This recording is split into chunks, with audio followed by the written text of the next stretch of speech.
দেশে বিভিন্ন জায়গায় যে বন্যা তার প্রভাব কিন্তু পড়েছে কাঁচা বাজারে, লাগামহীন সব সবজির দাম। এই বিষয়ে আরও বিস্তারিত জানার চেষ্টা করব। বিভিন্ন জেলা থেকে আমাদের সঙ্গে আমাদের সহকর্মীরা যুক্ত হচ্ছেন। খুলনা থেকে যুক্ত হচ্ছেন রফিউল ইসলাম টুটুল, গাজীপুর থেকে হোসাইন আলী বাবু এবং মুন্সিগঞ্জ থেকে শিহাব আহমেদ। শুরুতেই খুলনায় যুক্ত হতে চাই। টুটুল আমাদের সঙ্গে আছেন। টুটুল, কাঁচা বাজারের যে শাকসবজি বা নিত্য প্রয়োজনীয় যে দ্রব্যগুলো রয়েছে সেগুলোর দাম সম্পর্কে একটু জানাতেন। ফারদিন, খুলনার শেখপাড়া বাজার থেকে বলছি আমি। এখন এখানে আমরা যে কাঁচা বাজারে আছি, এই কাঁচা বাজারে কিন্তু আগুন বলা যায় দামে, কারণ সবগুলো কাঁচা সবজি যেগুলো আছে সেগুলো কিন্তু দাম বেড়েছে। বিশেষ করে বর্ষা এবং পর্যাপ্ত সরবরাহ না থাকায় এই দামগুলো বেড়েছে বলে বিক্রেতারা বলছেন। বিশেষ করে পটল, শসা এগুলো 60 টাকা কেজি বিক্রি হচ্ছে, যেটি গত সপ্তাহে যেটি 40 টাকা ছিল। সবচেয়ে বেশি দামে যেটি বিক্রি হচ্ছে, সবচেয়ে বেশি চাহিদা, সেটি হচ্ছে কাঁচা ঝাল, 300 থেকে 320 টাকা। সেটিও কিন্তু 100 টাকার কমে ছিল গত সপ্তাহে বা 8-10 দিন আগে। এই কারণে কাঁচা ঝালে আগুন লেগেছে বলে এরা যারা আমাদের ক্রেতা এবং বিক্রেতা সবাই বলছে। এছাড়া যে অন্যান্য যেগুলো পণ্য রয়েছে, আপনার আলুর দামটা অবশ্য ঠিক আছে, যেটি 30 টাকা কেজি ছিল।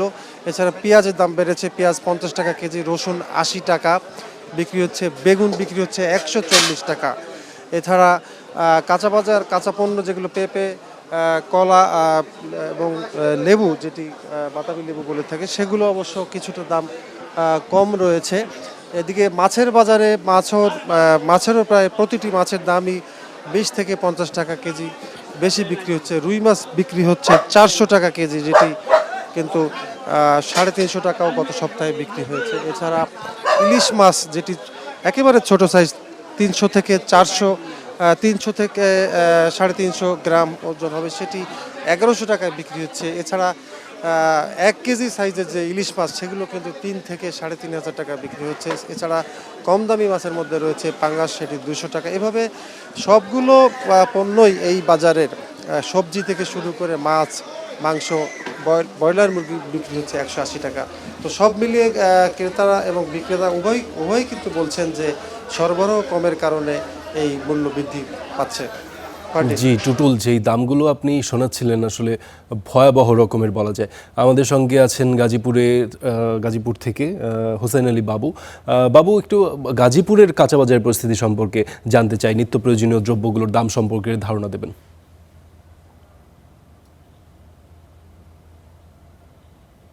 টোটাল গেল কয়েক সপ্তাহ ভেতরে গাজীপুরে কিন্তু সব ধরনের সবজির দাম বেড়েছে। খুলনায় যেমনটা বলছিল যে কাঁচা বাজারের দাম, সেটা খুলনার চেয়ে কিন্তু এখানে তার চেয়ে অনেক বেশি। আমি যদি কাঁচা মরিচের কথা বলি, কাঁচা মরিচ এখানে 400 টাকা কেজি বিক্রি হচ্ছে।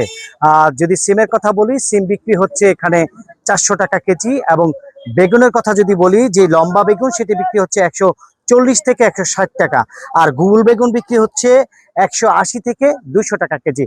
এই যে দ্রব্যমূল্যের দাম, কাঁচা বাজারের দাম, সেটার কারণ হচ্ছে যে আসলে গেল কয়েকদিন আগে যে উত্তরবঙ্গের দিকে যে বৃষ্টিপাত হয়েছিল, সেই বৃষ্টিপাতে ওই এলাকার যারা সবজির চাষি, তাদের সবজির যে চাষ করেছিল সেগুলোকে আসলে পানির নিচে একেবারে তলিয়ে গিয়েছে। যার কারণে আসলে ওইখানে উৎপাদন একেবারে কমে যাওয়ার কারণে যেই পরিমাণ চাহিদা বাজারে, সেই পরিমাণ যোগান কিন্তু আসলে দিতে পারছে না। যার কারণে এই যে সবজির বাজার, সেটি কিন্তু প্রত্যেক সপ্তাহ গেলেই কিন্তু আসলে বাড়ছে। আমরা এখানকার যারা সবজি বিক্রেতা, তাদের সাথে কথা বলেছেন, তারা যেটা বলছে যে আড়ত থেকে তাদের সবচেয়ে বেশি দামে কিনতে হচ্ছে, যার কারণে তারা এখানে এসে তাদের দাম বেশি নিতে হচ্ছে। সেই ক্ষেত্রে আসলে যারা ক্রেতা, তাদের কিন্তু যে আয়, সে আয়ের থেকে বাড়তি টাকা গুনতে হচ্ছে। সব মিলিয়ে আসলে বাজারের ঊর্ধ্বগতির কারণে সবচেয়ে বেশি ক্ষতিগ্রস্ত হচ্ছেন মধ্যসূত্রী যারা আয় করছেন তারা।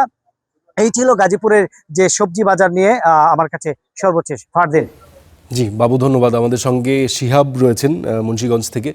শিহাব, মুন্সিগঞ্জের বাজার পরিস্থিতি সম্পর্কে একটু জানাবেন, জিনিসপত্রের দাম সম্পর্কে একটু ধারণা দেবেন।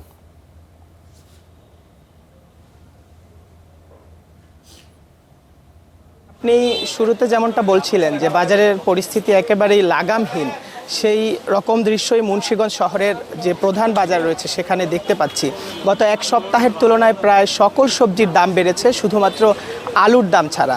এই মুন্সিগঞ্জের সদর উপজেলার বিভিন্ন এলাকাতে কিন্তু সবজির চাষ হয়ে থাকে, বিশেষ করে এই যে মৌসুমটি চলছে ধুন্দল এবং করলার, এই মৌসুমের কালেও আসলে এই সবজিগুলোর দাম কোনোভাবেই কমেনি। গত এক সপ্তাহের তুলনায় 20 থেকে 30 টাকা প্রতিটি সবজির দামই বেড়েছে।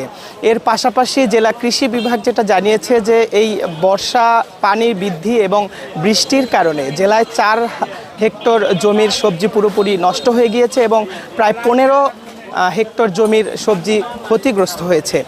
আগামী যে আগস্ট মাস আসছে সেই আগস্ট মাসের মাঝামাঝি থেকেই জেলায় যে শীতকালীন আগাম সবজির বীজতলা তৈরির যে কাজ শুরু হবে সেই কাজেও আসলে প্রভাব পড়ছে এই বৃষ্টির।